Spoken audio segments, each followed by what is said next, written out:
मैं अमित आप सबों का सिविलियंस में स्वागत करता हूं। आज का जो टॉपिक है वह है झारखंड में सिंचाई प्रणाली। यह video JSSC CGL, JPSC prelims और जेपीएससी मेंस ये तीनों ही एग्ज़ाम्स के लिए काफ़ी इम्पोर्टेंट है। वीडियो के डिस्क्रिप्शन में टेलीग्राम का लिंक दिया हुआ है। आपको टेलीग्राम चैनल में इस वीडियो का और इसके पहले वाले वीडियोज़ के भी PDF वहाँ पे मिल जाएंगे। इसके बाद मैक्सिमम 3 से 4 क्लास में झारखंड की ज्योग्राफी पूरी तरह से ख़त्म कर दी जाएगी। झारखंड में सिंचाई प्रणाली से जितने भी फैक्ट्स और जितने भी डेटाज हैं वो सभी का कलेक्शन इस वीडियोस में कर दिया गया है। आपको कहीं और से पढ़ने की बिल्कुल भी आवश्यकता नहीं है। एग्ज़ाम में अगर कोई भी क्वेश्चन सिंचाई प्रणाली से पूछी जाएगी तो आप आश्वस्त रहिए, आपके क्वेश्चंस इसी वीडियो से कंप्लीट हो जाएंगे। तो चलिए बिना किसी देरी के शुरू करते हैं। झारखंड में जो कुल फसली भूमि है अथवा शुद्ध बोया गया क्षेत्र जो है वह 16% है और इस 16% का जो 15% भाग है वो सिंचित है। अगर झारखंड के कुल क्षेत्रफल की बात करें तो 79,716 किलोमीटर स्क्वायर ये झारखंड का कंप्लीट क्षेत्रफल है, जिसका लगभग 48% मतलब 38 लाख हेक्टेयर भूमि जो है यह सिंचाई योग्य है। सिंचाई योग्य नहीं, ये कृषि कार्य योग्य है, मतलब कि इतने भूमि पे कृषि कार्य संभव है। लेकिन अभी जो कृषि कार्य हो रहा है वह 16% भाग पर होता है और इस 16% के 15% भाग पर सिंचाई सुविधा उपलब्ध है, मतलब कि ये भूमि जो है ये सिंचित है। तो एक बार तुरंत रिपीट करते हैं। यहाँ की जो टोटल क्षेत्रफल है वह 79,716 किलोमीटर स्क्वायर है और इसका लगभग 48% मतलब 38 लाख हेक्टेयर की जो भूमि है यहाँ पे कृषि कार्य संभव है। लेकिन इस 38 लाख हेक्टेयर में कंप्लीट में कृषि कार्य नहीं होती है, जबकि 79,716 किलोमीटर स्क्वायर के 16% भाग जो है वह शुद्ध बोया गया क्षेत्र है। शुद्ध बोया गया क्षेत्र का मतलब ये हुआ कि जहाँ पे लगातार फसलों की बुआई और कटाई की जाती है, मतलब कुल फसली भूमि जो है वो 16% है। लेकिन 16% के मात्र 15% भाग जो है वहाँ पे सिंचाई व्यवस्था उपलब्ध है, मतलब कि ये भूमि जो है सिंचित है 15%, 16% का 15% भाग पर, जिसमें से 58% जो भाग है वो सतही जल के द्वारा सिंचाई किया जाता है और 42% भाग जो है वो भूमिगत जल के द्वारा सिंचाई की जाती है। सतही जल मतलब जैसे कि तालाब हो गए, नहर हो गया, जबकि भूमिगत जल का मतलब हुआ नलकूप या फिर बोरिंग का जल। अब हम लोग बात करते हैं झारखंड में सिंचाई के साधन, जो मुख्य रूप से कुआं, तालाब और नहर तथा नलकूप है। यह डेटा जो भी है ये झारखंड इकोनॉमिक सर्वे 2022-23 का है, मतलब ये बिल्कुल अपडेटेड डेटा है। इसके पहले के डेटा से आप लोग कन्फ्यूज मत करिएगा, आप लोग को यही डेटा याद रखने हैं। अब तो सबसे पहले नंबर पे है कुआं, और यह एक परंपरागत साधन है सिंचाई का, और कुआं का योगदान जो है सिंचाई में सबसे अधिक है, जो कि 32% है। और कुआं के द्वारा सबसे अधिक सिंचाई जो है वो साहिबगंज ज़िले और जामताड़ा ज़िले में की जाती है। अगर हम लोग तालाब की बात करें तो तालाब जो है वो सबसे पुराना साधन है और तालाब का योगदान सिंचाई में 30% है। और तालाब का सबसे अधिक उपयोग जो है वो धनबाद और दुमका ज़िले में की जाती है। अगर नहर की बात करें तो यह सिंचाई का सबसे आधुनिक साधन है और नहर का योगदान मात्र 2% है, जो कि पूर्वी सिंहभूम और सिमडेगा में है। अब हम लोग इस डेटा को याद रखते हैं कि सबसे अधिक जो है वो कुआं है। कुआं जो है वो 32%, और इसी 32% को दो भाग में तोड़ दीजिए, 30% और 2% में। तो 30% जो है वो आपका तालाब के द्वारा सिंचाई की जाती है और 2% जो है वो नहर के द्वारा सिंचाई की जाती है, और कुआं के द्वारा 32% भाग में सिंचाई होती है। तालाब का सबसे ज़्यादा उपयोग करने वाला जो जिला है वह है धनबाद। नहर में याद रखिएगा पूर्वी सिंहभूम, और कुआं में याद रखिएगा साहिबगंज। तो ये 3 मुख्य साधन थे। इन 3 मुख्य साधनों के अतिरिक्त राज्य में अन्य साधनों के द्वारा जैसे नलकूप इत्यादि से भी सिंचाई की जाती है, जिनका कुल योगदान जो है वो 34% है। अब झारखंड राज्य में 3 प्रकार की सिंचाई परियोजनाएं चलती है, जिनके बारे में हम लोग एक एक करके पढ़ाई करेंगे। सबसे पहला जो है वो बृहद सिंचाई परियोजना है। बृहद सिंचाई परियोजना, उसके बाद आपका मध्यम सिंचाई परियोजना, और फिर सबसे अंतिम है लघु सिंचाई परियोजना। तो बृहद सिंचाई परियोजना किन्हें कहते हैं? अगर ऐसी सिंचाई परियोजना जिससे 10,000 हेक्टेयर क्षेत्र से अधिक भूमि की सिंचाई की जाती है तो उसे हम लोग बृहद सिंचाई परियोजना में रखते हैं। और अगर 2,000 से 10,000 हेक्टेयर के क्षेत्र में सिंचाई की जाती है तो वैसे परियोजनाओं को मध्यम सिंचाई परियोजना में रखते हैं। और जो लघु परियोजना है वो उसमें 2,000 से कम क्षेत्र में अगर सिंचाई की जाती है तो उस प्रकार के व्यवस्था को हम लोग लघु सिंचाई परियोजना के अंतर्गत रखते हैं। तो चलिए हम लोग सबसे पहले अब बृहद सिंचाई परियोजना को पढ़ते हैं। बृहद सिंचाई परियोजना में जो पहला नंबर का है वो है स्वर्णरेखा बहुउद्देशीय परियोजना, जिसकी शुरुआत 1982 में हुई थी। यहाँ पे हम लोग एक बार बहुउद्देशीय परियोजनाओं को रिपीट करते हैं। तो सबसे पहला जो बहुउद्देशीय परियोजना है वो दामोदर, ये आपका 1948। दामोदर के बाद आपका स्वर्णरेखा 1982, मयूराक्षी 1955, फिर उत्तरी कोयल 1972 और दक्षिणी कोयल कारो अथवा कोयल कारो परियोजना भी कहते हैं, वह 1973-74। तो ये 5 तरह की जो बहुउद्देशीय परियोजना है उनका डेट पिछले वीडियो में भी हम लोग देखे थे और याद किए थे। तो बस आप लोग इसे याद रखिए, ये बहुत इम्पोर्टेंट डेट्स है। तो स्वर्णरेखा बहुउद्देशीय परियोजना जो है वह विश्व बैंक के आर्थिक सहायता के द्वारा चलाई जाती है। और जैसा हम लोग जानते हैं स्वर्णरेखा जो है वो आपका पूर्वी सिंहभूम, पश्चिमी सिंहभूम और सरायकेला खरसावां के क्षेत्र में पड़ता है। तो यह परियोजना भी पूर्वी सिंहभूम, पश्चिमी सिंहभूम और सरायकेला खरसावां जिलों में कार्यरत है। और यह परियोजना जो है वो पाँचवीं पंचवर्षीय योजना के दौरान बनाई गई थी और जो डेट है वो 1982 है। इस परियोजना के अंतर्गत कुछ बांध का निर्माण किया गया और कुछ बैराज का निर्माण किया गया। तो अब हम लोग सबसे पहले बांध और बैराज में क्या अंतर है उसे समझने की कोशिश करते हैं। तो बांध जो है वो मुख्यतः, बांध जो है उसे इंग्लिश में डैम कहते हैं और वह इस प्रकार का दिखता है जो मुख्यतः एक बैरियर होता है। मतलब यहाँ पे नदी का जो बहाव है उसे बंद करके स्टॉप कर दिया जाता है और इस जगह पे जल एकत्र होने लगता है। जबकि बैराज जो है वो डैम का एक छोटा स्वरूप होता है। मतलब डैम और बैराज में अगर डिफ्रेंशिएट करें तो डैम बड़े आकृति का होता है, जबकि बैराज जो है वो डैम की अपेक्षा छोटे आकृति का होता है। और डैम में गेट्स नहीं लगे होते हैं, जबकि बैराज में बहुत सारे गेट्स लगे होते हैं ताकि जो जल का जो है, यहाँ पे जो जल है इसका नियंत्रण किया जा सके। जब यहाँ पे जल जो है एक लेवल से अधिक ऊपर हो जाता है तो गेट्स को खोल करके अतिरिक्त पानी को बहा दिया जाता है। यह आज का मॉडर्न टेक्निक है, जबकि बांध जो है ये काफ़ी पुराना कंसेप्ट है।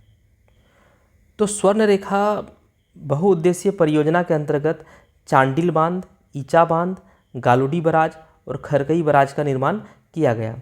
चांडिल बांध जो है वो सरायकेला खरसावां जिला के अंतर्गत आता है, जबकि ईचा बांध जो है ये भी आपका सरायकेला खरसावां जिला के अंतर्गत आता है। मतलब चांडिल और ईचा ये दोनों सरायकेला खरसावां के अंतर्गत आता है। गालूडी जो है वो आपका पूर्वी सिंहभूम में आता है और खरकई बांध जो है आपका खरकई नदी पर अवस्थित है। बृहद सिंचाई परियोजना में स्वर्णरेखा परियोजना के बाद आपका जो नंबर है वो है अजय बराज परियोजना। तो अजय बराज से आप समझ जाइए ये अजय नदी कहाँ है, देवघर में। तो देवघर और जामताड़ा में पड़ता है ये चीज़। फिर आता है गुमानी जलाशय परियोजना। तो यहाँ से याद रखिए गुमान किसको होता है, जो साहब है उसी को गुमान होता है, मतलब घमंड होता है। तो साहिबगंज पाकुड़। पुनासी जलाशय परियोजना, पुण्य करने के लिए हम लोग कहाँ जाते हैं, देवघर, बाबा धाम। तो यहाँ से देवघर याद रखिएगा। कोनार जलाशय परियोजना जो है वो गिरिडीह में है। इसे कैसे याद रखिए, देखिए अगर कोनार नदी पूछे तो कोनार नदी जो है वो हजारीबाग में है, लेकिन अगर कोनार जलाशय परियोजना पूछे तो उसका आंसर जो है वो गिरिडीह होगा। कैसे याद रखिएगा, कोन गिरा। अब आता है अमानत बराज परियोजना, जो कि पलामू जिला में पड़ता है। अब यहाँ देखिए, यहाँ है अमा। अमा मतलब अम्मा, अम्मा मतलब माँ, और वही जो है माँ जो है वही पालन पोषण का काम करती है, तो पला मतलब पालना, तो अम्मा जो है वो पालन पोषण का कार्य करती है। फिर आता है उत्तरी कोयल जलाशय परियोजना। तो उत्तरी कोयल नदी जो है वो गढ़वा पलामू क्षेत्र में ही पड़ता है, तो यहाँ से याद रखिएगा पलामू। फिर है औरंगा जलाशय परियोजना, ये भी है पलामू। और औरंगा से याद रखिएगा, ये औरंगाबाद, औरंगाबाद जो है वो बिहार का क्षेत्र है, और वो क्षेत्र जो है वो पलामू के आसपास का जगह में आता है, तो वहाँ से याद रखिएगा पलामू। कांची, रांची। और मयूराक्षी जो है हम लोग सभी जानते हैं, मयूराक्षी नदी जो है झारखंड का एकमात्र नौकागम्य नदी है, जो कि दुमका जिले में पड़ता है, और मयूराक्षी नदी के किनारे ही हिजला मेला लगता है। तो एक बार रिपीट करते हैं। तो हम लोग जैसे कि चांडिल बांध और ईचा बांध ये सरायकेला खरसावां में पड़ता है, और गालूडी बांध जो है वो ईस्ट सिंहभूम मतलब पूर्वी सिंहभूम में पड़ता है। और स्वर्ण रेखा बहुउद्देशीय परियोजना जो है वो पूर्वी सिंहभूम, पश्चिमी सिंहभूम और सरायकेला खरसावां जिले के अंतर्गत है। अगर हम लोग बात करें अजय बराज परियोजना, तो अजय नदी जो है वो देवघर में है, इसलिए देवघर जामताड़ा का क्षेत्र। गुमानी, साहब लोग को गुमान होता है, इसलिए साहिबगंज। पुनासी, पुण्य का काम हम लोग करने के लिए देवघर जाते हैं झारखंड में, इसलिए देवघर। कोनार, तो कोनार से कौन गिरा, तो गिरिडीह, लेकिन कोनार अगर नदी पूछे तो हजारीबाग। अमानत बराज परियोजना, अमानत, यहाँ पे अम्मा है, अम्मा जो है वो पालन पोषण काम करती है, तो पलामू। उत्तरी कोयल जलाशय, उत्तरी कोयल नदी किधर है, पलामू की तरफ, तो ये भी पलामू। औरंगा जलाशय परियोजना है, इसका भी आंसर पलामू होगा। कांची, रांची। और मयूराक्षी एकमात्र नौकागम्य नदी है, और मयूराक्षी नदी के किनारे हिजला मेला का आयोजन किया जाता है, और ये दुमका के अंतर्गत आता है। फिर आता है मध्यम सिंचाई परियोजना, जो कि 2000 से लेकर के 10,000 हेक्टेयर के क्षेत्र में सिंचाई की व्यवस्था की जाती है। तो ऐसे मध्यम सिंचाई परियोजना है जो है वो लगभग आपका 600 से अधिक परियोजनाएं चलाई जाती है जो मध्यम सिंचाई परियोजना प्रकार की है, लेकिन हम लोग को उतने 600 प्रकार को याद नहीं रखने हैं। मुश्किल से इस टेबल में करीब आपका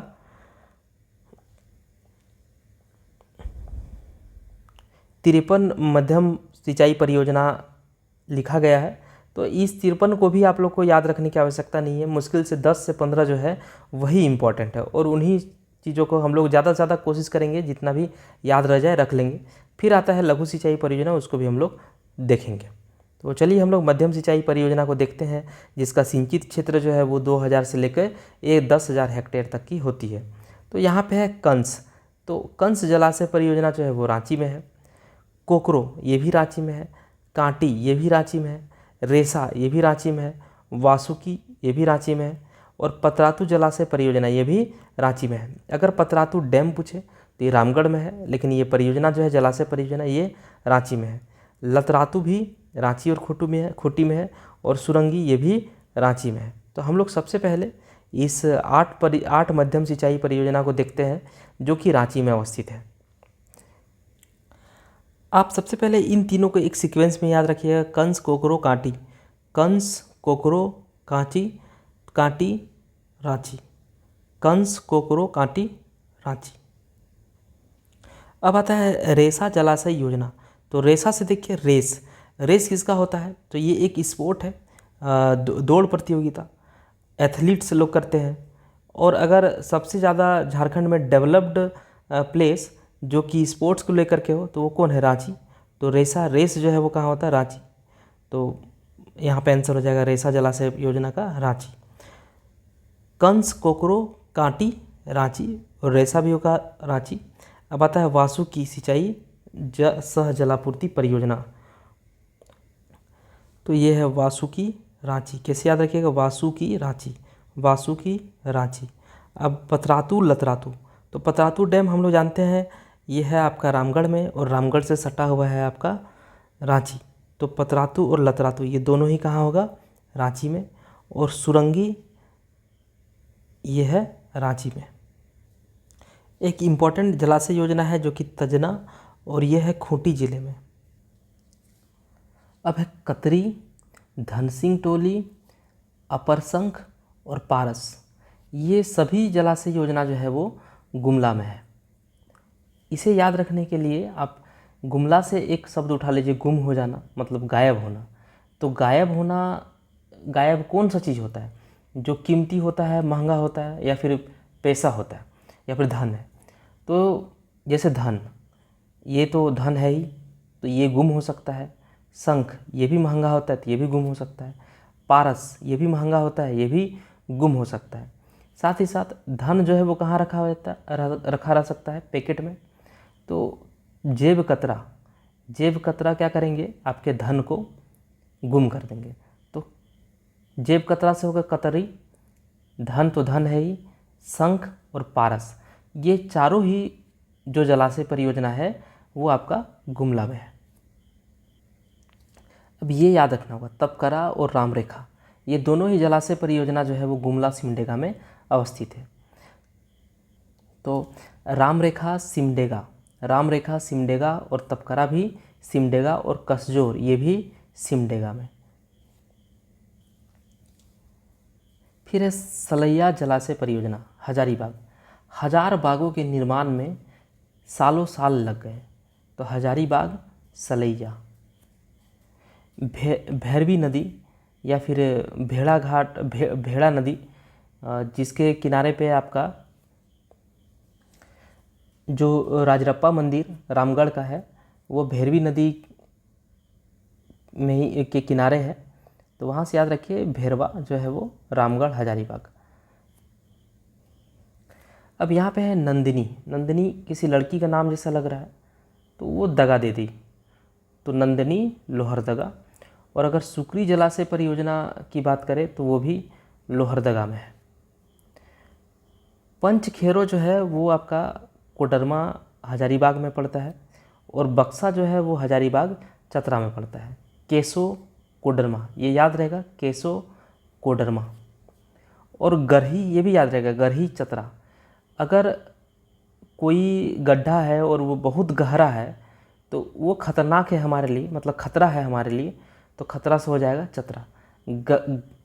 कोई गड्ढा है बहुत गहरा है तो गरही, वो जो कि खतरा है हमारे लिए, मतलब चतरा। और केसो, केसो से कोडरमा। और एक था रेसो, रेसा, तो वो था रांची। बक्सा बाग, हजारीबाग। अब है खुदिया। तो जैसा नाम है खुदिया, तो आप लोग समझ सकते हैं ये खुद का बात कर रहा है, अपना, स्वयं का। और स्वयं हम लोग क्या करते हैं? स्वयं को हम लोग को क्या चाहिए? धन चाहिए। तो खुदिया हो जाएगा धन, धनबाद। फिर आता है गोबई। गोबई से याद रखिएगा गबन। गबन हम लोग किस चीज़ का करेंगे? धन का। अगर करना भी होगा तो हम लोग गबन जो है वो धन का करेंगे। गोबई, धनबाद। जो भी ये कनेक्शंस बना रहे हैं इसका कोई डीप मीनिंग नहीं है, बस ऐसे ही इन चीज़ों को याद रखने के लिए बनाया है। अब आता है बटाने। बटाने मतलब कोई चीज़ बांटना है। तो अगर बांटना है तो हम लोग क्या करते हैं? पर हेड बांटते हैं, जितना आदमी है उतना से डिवाइड करते हैं। तो ये मुंह, मुंह जो है वो रेप्लिकेट करता है हेड को। तो आप लोग याद रखिएगा, पलामू में है बटाने। बटाने मतलब बांटना। अगर बंटवारा किया जाए तो प्रत्येक मुंह मतलब प्रत्येक हेड हम लोग बांट देंगे। सदाबहा, यहाँ पे भी बाहा भी जो है वो बांटने जैसा ही है, तो इसका भी पलामू हो जाएगा। अब आता है मलय। देखिए मलय को याद रखा जा सकता है, हम लोग जो अपना फेस है उसको मल मल के साफ करते हैं ताकि अच्छा दिखे, हमारा फेस ग्लो करे। फेस किसका पार्ट है? तो फेस में ही मुंह है, तो मुंह और मलय। तो पलामू में क्या है? मलय जलाशय परियोजना। अब आता है सोनारे। अगर सोना हम लोग को मिल जाएगा तो हम लोग क्या करेंगे? लेंगे और भाग जाएंगे, मतलब पलायन कर जाएंगे। तो यहाँ से हो गया पलामू।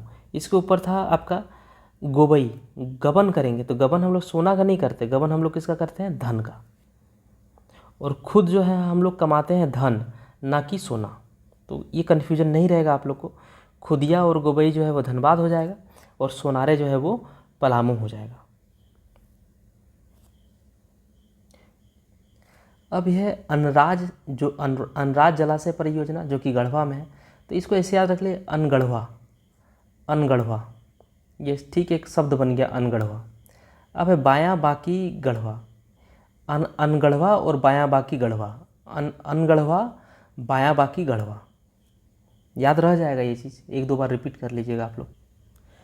इसे याद रखने के लिए इस सीक्वेंस में याद रखिएगा, पोटका नटकी नकटी तोरलो, पोटका नकटी तोरलो राहिर, पोटका नकटी तोरलो राहिर, ये सभी कहाँ हैं? पश्चिमी सिंहभूम।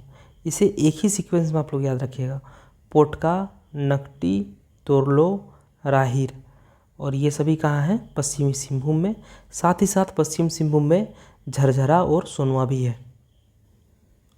अब है ब्राह्मणी जलाशय परियोजना, जो कि पूर्वी सिंहभूम में है।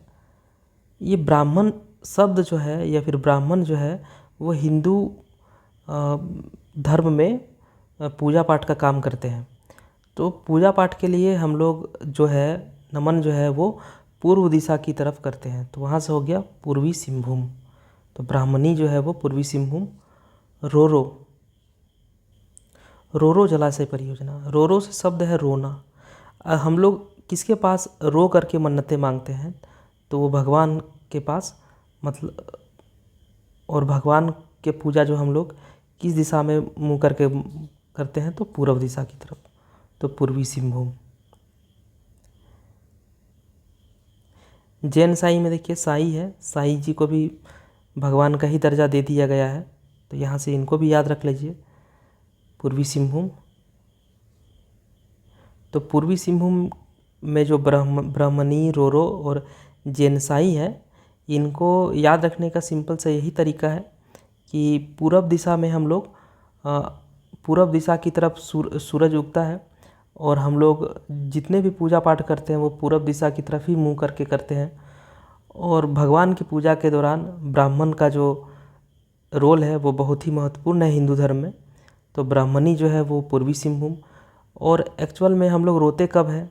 तो जब हम लोग को बहुत दुख हो जाता है, और दुख के समय हम लोग भगवान को याद करते हैं, और भगवान का पूजा जो है हम लोग पूरब दिशा की ओर घूम के करते हैं। साथ ही साथ साई जी को भी महाराष्ट्र की तरफ भगवान का दर्जा दिया गया है, तो यहाँ से इनको भी याद रख सकते हैं, पूर्वी सिंहभूम। अब है सुरू, सरायकेला खरसावां, सोना, सरायकेला खरसावां, और पालना। सोना और पालना एक साथ याद रखिएगा, सुरू सोना पालना, सुरू सोना पालना, ये जो है सरायकेला खरसावां में है, सुरू सोना पालना। सकरी, सकरी साहेबगंज। अब ये नाम जो है सबसे अलग है, सकरी गली पंप योजना। तो पंप जो है वो महंगा होता है, और महंगा सामान कौन खरीदेगा? साहब, तो साहेबगंज। तोराई बराज, तोराई बराज जो है वो गोड्डा में है, ये आप लोग खुद याद रख लीजिएगा। हरना वियर चाहे काजिया वियर, ये दोनों ही कहाँ हैं? गोड्डा में। साथ ही साथ सुंदर जलाशय योजना, ये भी है गोड्डा में। और ये इम्पोर्टेंट है, बटेश्वर स्थान पंप नहर योजना, तो ये कहाँ है? गोड्डा में। पंप यहाँ पे भी है, कन्फ्यूज हो जाइएगा साहबगंज और इससे। तो सकरी साहबगंज और बटेश्वर गोड्डा, बटेश्वर गोड्डा, और सकरी जो है वो साहेबगंज। और अगर वियर लगा रहे तो ये गोड्डा में। साथ ही साथ सुंदर, तो वो भी गोड्डा में। अब आता है लघु सिंचाई परियोजना। अगर 2000 हेक्टेयर से कम क्षेत्र में सिंचाई होती है तो ऐसे व्यवस्था को हम लोग लघु सिंचाई परियोजना कहते हैं। और झारखंड में विभिन्न तरह के जो लघु सिंचाई परियोजनाएं चलाई जाती है वो झालकों के द्वारा चलाई जाती है। ये एक इम्पॉर्टेंट फैक्ट है, इसे याद रखने की आवश्यकता है कि जो लघु सिंचाई परियोजनाएं हैं झारखंड में वो झालकों के द्वारा चलाई जाती है। झालकों का जो फुल फॉर्म है वो है झारखंड पहाड़ी क्षेत्र उद्भव सिंचाई निगम लिमिटेड। तो आपको फुल फॉर्म नहीं आएंगे एग्जाम में, सीधा सीधा पूछेगा कि लघु सिंचाई परियोजनाएं जो है झारखंड में किनके द्वारा चलाई जाती है, तो वह है झालकों, जिसकी शुरुआत जो है या फिर जिसका गठन जो है वो 2002 में किया गया था। झालकों का गठन 2002 में किया गया था। और केंद्रीय जल आयोग द्वारा देश में 125 बृहद जलाशयों का पर्यवेक्षण किया जा रहा है, जिसमें से झारखंड के 6 जलाशय हैं। 6 जलाशय में गेतल सूद, तेनुघाट, मेथन, तिलैया, कोनार और पंचेत। इसमें से हम लोग याद रखे थे तिलैया 1953, तिलैया 53, तिलैया के बाद कोनार 2 साल 55, उसके बाद मेथेन 2 साल और 1957, और पंचेत 2 साल और तो 1959। तिलैया में हम लोग याद किए थे 4 मेगावाट की बिजली उत्पन्न की जाती है, कोनार में 2 मेगावाट की बिजली उत्पन्न की जाती है, पंचेत में 60 मेगावाट की बिजली उत्पन्न की जाती है, मैथन में 60 मेगावाट की बिजली उत्पन्न की जाती है और पंचेत में 80 मेगावाट की बिजली उत्पन्न की जाती है। तो जलाशय और सिंचाई परियोजना से जितने भी तरह के क्वेश्चन आ सकते थे इस वीडियो में आपके कवर हो गए हैं। इससे बाहर कुछ भी पढ़ने की आवश्यकता नहीं है। यहाँ तक कि मध्यम सिंचाई परियोजना में जो 53 मध्यम सिंचाई परियोजना है आपको उतने भी याद रखने की आवश्यकता नहीं है। जो क्वेश्चंस आपको आएंगे आपको बृहद सिंचाई परियोजना से देखने को मिलेंगे। तो आप लोग बृहद सिंचाई परियोजना को काफ़ी अच्छे से कर लीजिएगा और मध्यम सिंचाई परियोजना में आपको जितने याद रह जाए आप लोग याद कर लीजिएगा। हमने जितना भी कोशिश हुआ कि कनेक्शन बनाने का जितना मैं बना पाया मैं बना दिया हूँ। आप लोग बाकी अपने हिसाब से भी याद कर लीजिएगा कुछ कुछ। तो आज का वीडियो समाप्त होता है, फिर हम लोग नए वीडियो के साथ मिलते हैं। Thank you.